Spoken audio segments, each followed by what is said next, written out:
Welcome to today's episode. If you have ever stood before a building and felt, quite literally, that you were in the presence of something larger than yourself, something that reaches beyond the merely human into the realm of the divine, then you might understand what it feels like to stand before the Sagrada Familia in Barcelona, Spain. The full name of this extraordinary place is the Basilica, Ferner Templo Expiatory de la Sagrada Familia, which translates into English as the Basilica and Expiatory Temple of the Holy Family. It rises from the heart of Barcelona's Eixample district, its cluster of soaring stone towers visible from miles around, a skyline presence so distinctive that the city itself is almost unimaginable without it. The Sagrada Familia is a Roman Catholic basilica designed by the Catalan architect Antoni Gaudí, and it is one of the most extraordinary churches under continuous construction anywhere in the world. Construction began in the year 1882, and the central towers reached their intended height only in the year 2026, making this one of the longest-running architectural projects in human history. More than 140 years of labor, faith, generosity, and dedication have gone into its creation, and even now, certain elements of the building remain unfinished. Yet this is no ordinary building site. The Sagrada Familia attracts nearly 5 million visitors each year, making it the most visited tourist attraction in Spain and one of the most visited religious sites in the world. It is a place of pilgrimage for Catholics and a source of wonder for people of every background and belief. It is simultaneously a functioning church where Mass is celebrated regularly, a UNESCO World Heritage Site, and a living monument to the idea that art, faith, and architecture can be woven into a single seamless expression of the sacred. In this episode, we will explore this remarkable building from every angle, its extraordinary architecture, its long and turbulent history, its deep spiritual significance, and its role in the life of Barcelona and Catalonia. We hope that by the end, whether you have visited the Sagrada Familia yourself or are hearing of it for the first time, you will have a deeper sense of why this building matters and why it continues to move people so profoundly. Chapter 1: Architecture.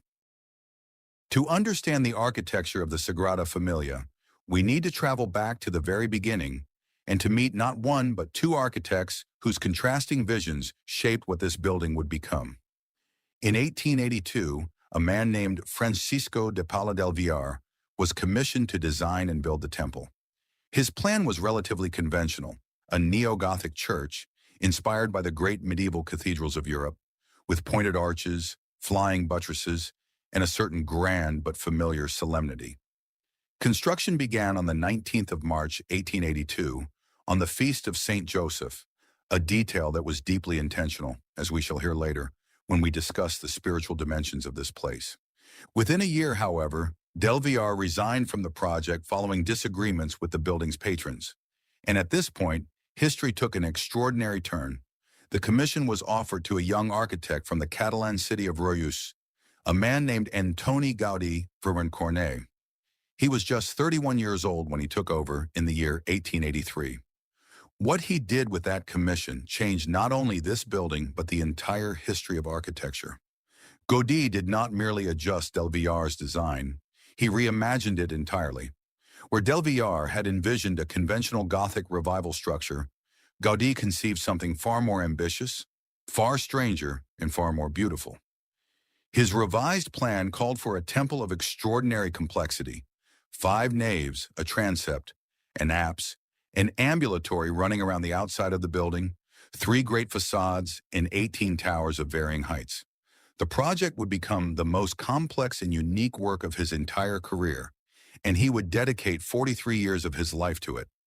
What makes Gaudí's architecture so remarkable is the way it dissolves the boundary between the built world and the natural world. Gaudí was deeply convinced that nature was the supreme master of design. He observed the way trees distribute their weight, the way shells spiral according to mathematical laws, the way light moves through a forest canopy, and he brought all of these observations into his architecture. He is said to have declared that there are no straight lines in nature, and you will find almost none inside the Sagrada Familia. The interior of the basilica is perhaps the most astonishing expression of this philosophy, When you step inside, you do not find yourself in a conventional church nave with its rows of columns and barrel vaults. Instead, you find yourself standing in what can only be described as a forest of stone. The columns rise from the floor like the trunks of great trees, beginning broad at their base and narrowing as they climb. As they rise, they branch outward and upward, supporting the roof in the way that great limbs support the canopy of a forest.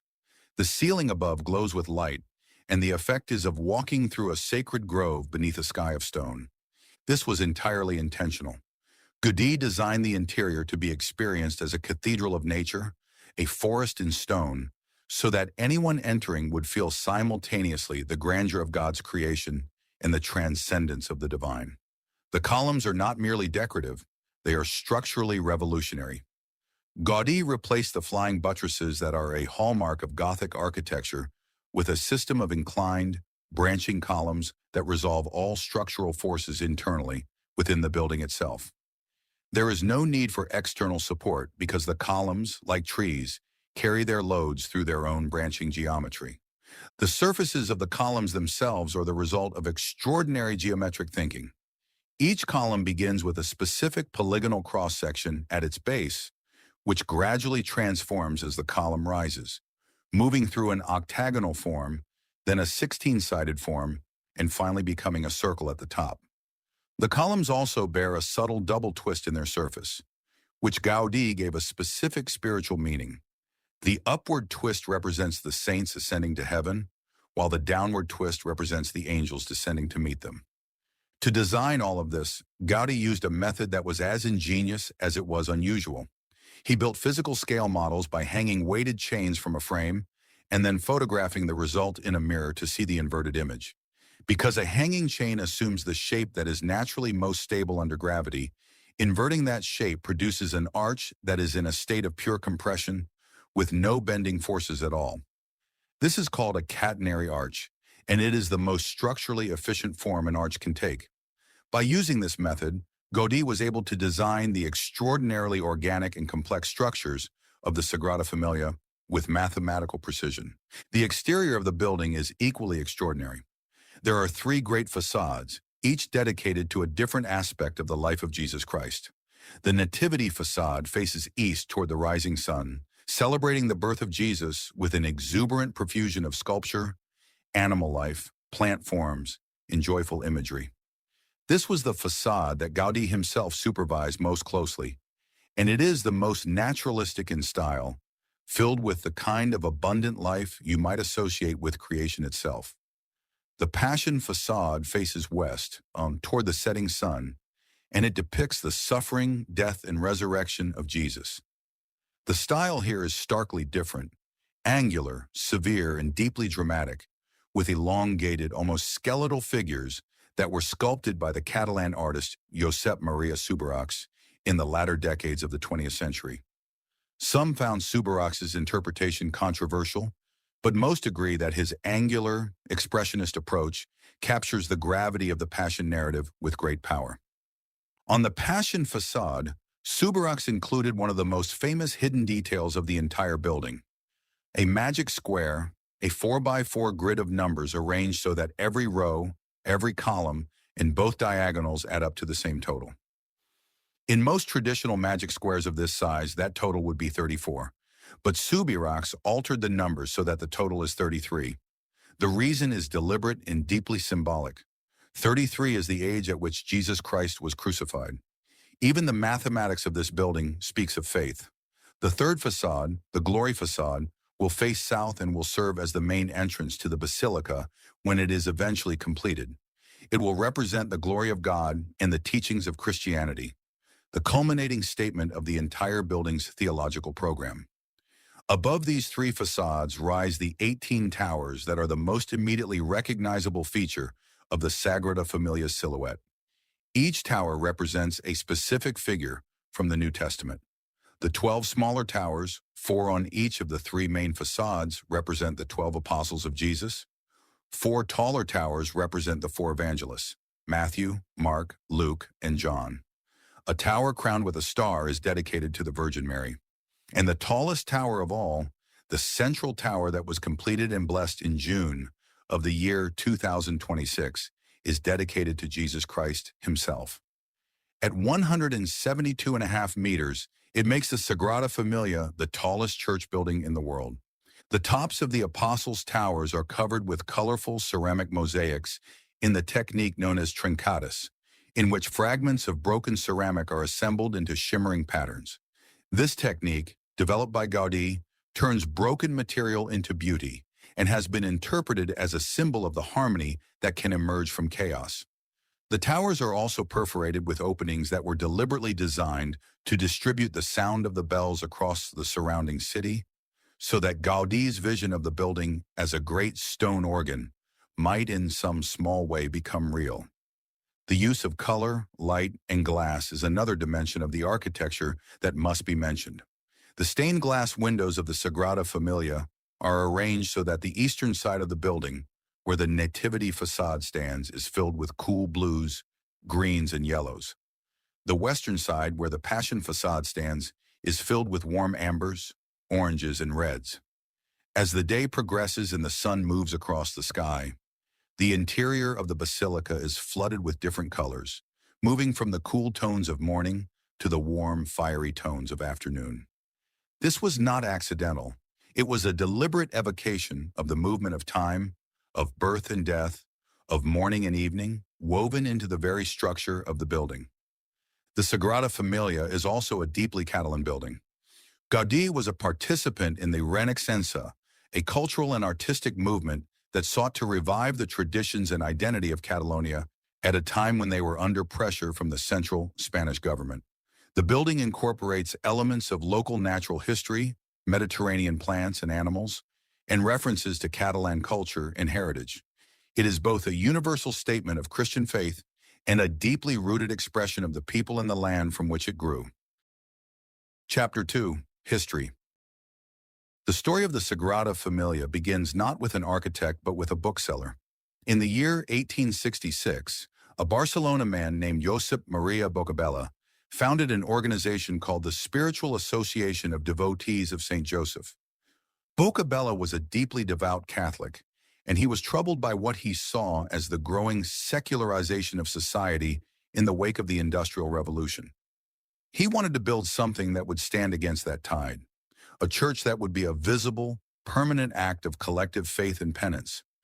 In 1872, Bocabella made a pilgrimage to Rome, and on his return journey, passed through the Italian town of Loreto, where he was moved by the sight of the Basilica della Santa Casa, a famous shrine dedicated to the Holy Family. He returned to Barcelona with a clear vision. He would build an expiatory temple dedicated to the Holy Family of Nazareth, to be funded entirely by voluntary donations from the faithful. The word expiatory is important here, as we will discuss further in our chapter on spiritual significance. For now, it is enough to say that an expiatory temple is one built as an act of collective atonement and offering, a gift from the people to God. By 1881, the association had raised enough money to purchase a plot of land in Barcelona's Eixample district, the new planned quarter of the expanding city. Construction began on the 19th of March, 1882, the Feast of St. Joseph, under the first architect, Francisco de Paula del Villar. Within a year, del Villar had resigned, and Antoni Gaudí took over the project in 1883. For the next 4 decades, the Sagrada Familia became the central project of Gaudí's professional life. From 1914 onward, he ceased all other work and devoted himself entirely to the temple. He became increasingly ascetic in his personal life, fasting, praying, and living with great simplicity. In his final years, he actually moved into the construction site itself, living and sleeping there so that he could oversee every detail of the work. The building was not merely a professional commission for Gaudí, it was a spiritual vocation. Then on the 7th of June 1926, a tragedy occurred that would shape the destiny of the Sagrada Familia for the century that followed. Gaudí was walking through Barcelona toward his daily confession at the church of Sant Felip Neri when he was struck by a tram on one of the city's busiest streets. He fell unconscious, and passers-by, seeing a disheveled, poorly dressed elderly man, assumed he was a beggar and were slow to help him. He was eventually taken to a public hospital, where he was not immediately recognized as the famous architect he was. He died 3 days later, on the 10th of June, 1926, at the age of 73. His funeral was an occasion of extraordinary public mourning. Many thousands of Barcelonans lined the streets to pay their respects. He was buried in the crypt of the Sagrada Família, the very church to which he had given his life, and where his remains rest to this day. It was a fitting resting place for a man who had described the building as his greatest work, and who had told people, without false modesty, "My client is not in a hurry." He meant God. When Gaudí died, only about 10 to 15% of the building was complete. His disciple Dominic Sugrañes took over the direction of construction and continued work faithfully until the outbreak of the Spanish Civil War in 1936. The Civil War brought catastrophe. On the 20th of July, 1936, a group of anarchists stormed the Sagrada Família. They broke into Gaudí's workshop and the crypt below the building and set them on fire. The blaze destroyed an irreplaceable collection of original plans, drawings, sketches, photographs, and the elaborate plaster models that Gaudí had spent decades constructing. These three-dimensional models were in effect the blueprints for the entire building, communicating through physical form what could not easily be expressed in conventional architectural drawings. Most of them were smashed to fragments. The destruction was a catastrophe, but it was not total. In the years that followed the war, a dedicated team of architects and craftsmen painstakingly gathered the fragments of the destroyed models, reconstructing them piece by piece, and used every surviving document, photograph, and drawing to reconstruct Gaudí's intentions as faithfully as possible. It took nearly 2 decades before meaningful construction could resume. From the 1950s onward, work began again in earnest, with the Passion facade begun in the 1950s and the bell towers beginning to rise in the 1970s. In the 1980s, the Catalan sculptor Josep Maria Subirachs joined the project and began creating the sculptures for the Passion facade. His angular expressionist figures proved controversial among some admirers of Gaudí's more organic style, but the work proceeded and the Passion facade was gradually completed over the following decades. By the early 2000s, advanced computer modeling had transformed the pace and precision of construction. Digital tools allowed architects and engineers to decode Gaudí's complex geometric intentions with a fidelity that would have been impossible by hand alone. The combination of traditional craftsmanship and modern technology began to accelerate progress in a way that earlier generations could not have imagined. In November 2010, Pope Benedict XVI made an apostolic journey to Spain that culminated in a visit to the Sagrada Família. On the 7th of November 2010, he celebrated a solemn mass inside the building and formally consecrated it as a minor basilica, elevating its canonical status and declaring it a place of special significance for the Universal Church. More than 6,500 people filled the interior of the basilica for the ceremony, while outside on the streets surrounding the building, 36 giant screens had been installed so that the more than 250,000 people who had gathered could follow the event. It was a moment of profound historic importance. Pope John Paul II had visited the Sagrada Família before, in 1982, though the building was not yet consecrated at that time. He preached that the Church of the Holy Family, though not yet completely built, has a firm foundation. His words proved prophetic. The most recent and perhaps the most symbolically charged event in the history of the Sagrada Família occurred on the 10th of June 2026, exactly 100 years to the day after the death of Antoni Gaudí. Pope Leo XIV, the third pope to visit the basilica, celebrated a solemn mass inside the Sagrada Família, and then stepped outside to bless the newly completed Tower of Jesus Christ. Standing at 172.5 meters, crowned with a 5-story ceramic cross visible across the entire Catalan capital, the Tower of Jesus Christ makes the Sagrada Família the tallest church in the world. The ceremony was attended by King Felipe VI and Queen Letizia of Spain, as well as the Prime Minister of Spain, Pedro Sanchez, and tens of thousands of worshippers and visitors. It was, by any measure, a historic day. On that same day, an extraordinary Lenten concert had been held earlier in the year, in March 2026, at the Sagrada Família, featuring the renowned Catalan choral society Orfeo Català, commemorating the anniversary of Gaudí's cornerstone laying. The concert program included sacred works reflecting the deep spiritual and choral tradition of the temple, performed inside the basilica itself. It was a reminder that the Sagrada Familia is not only a monument of stone, but a living place of music and prayer. Chapter 3: Spiritual Importance. To understand the spiritual significance of the Sagrada Familia, we must begin with its name and its dedication. The building is consecrated to the Holy Family of Nazareth, Jesus Christ, his mother the Virgin Mary, and his earthly father Saint Joseph. In Catholic theology, the Holy Family is understood to be the model of all Christian family life, a sign of the love of God made present in the most intimate and ordinary dimensions of human existence. It is from the family of Nazareth that Jesus grew and was formed, from that small household that the salvation of the world quietly began. The word expiatory in the full name of the building is also deeply significant. An expiatory temple is one built as an act of collective atonement, a public expression of penance and reparation offered by a community of the faithful. The idea behind the Sagrada Familia was not merely to build a beautiful church, but to build a visible act of faith on behalf of the people of Barcelona and Catalonia, a statement that in an age of growing secularism and spiritual indifference, there remained a community of believers who wished to make an offering to God in stone. This concept was directly inspired by the Basilica of the Sacred Heart of Montmartre in Paris, known as the Sacré-Cœur, which was being planned around the same time and for similar reasons. Both buildings were conceived as acts of national and religious expiation, as responses to the spiritual crises of the 19th century. The founding of the Spiritual Association of Devotees of Saint Joseph by Josep Maria Boccabella in 1866 was itself a response to the secularizing pressures of the Industrial Revolution and the political upheavals of the age, an attempt to reassert the centrality of the Catholic faith and the Christian family as the foundation of society. Gaudí himself was a man of intense personal faith.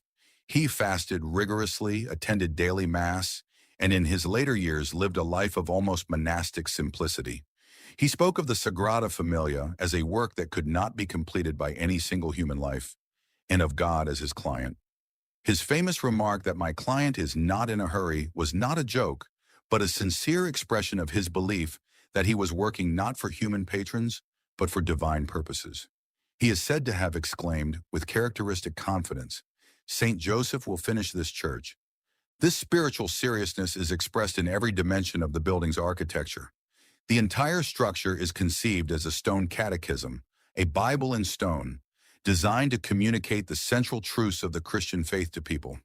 This was a deeply medieval idea, echoing the great Gothic cathedrals of the Middle Ages that used carved images and colored glass to teach scripture to an illiterate population. Gaudí brought this ancient idea into the modern age with extraordinary creativity. The three facades of the building tell the complete story of Jesus Christ from birth to death to the promise of eternal glory. The Nativity facade celebrates the incarnation of Christ with an exuberance that mirrors the joy of creation. The Passion facade confronts the viewer with the cost of redemption, the suffering, betrayal, and death of Jesus rendered in grave and severe forms. The Glory facade, still under construction, will complete the narrative by depicting the glory of God and the life of the world to come. Together, the three facades form a complete theological statement about the meaning of human life, suffering, and hope. Inside the building, every element carries spiritual meaning. The 18 towers represent the apostles, evangelists, Virgin Mary, and Christ, as we have discussed. The columns, which Gaudí compared to the trees of a sacred forest, were designed to create a sense of walking in the presence of God in nature, what might be called a mystical forest of prayer. The double twist of each column, as we mentioned, symbolizes the saints ascending and the angels descending, the communion between heaven and earth that is at the heart of the Christian understanding of worship. The initials that appear throughout the interior and exterior of the building, the letters J, M, and J, stand for Jesus, Mary, and Joseph, the Holy Family to whom the entire structure is dedicated. Each letter is given its own symbolic form.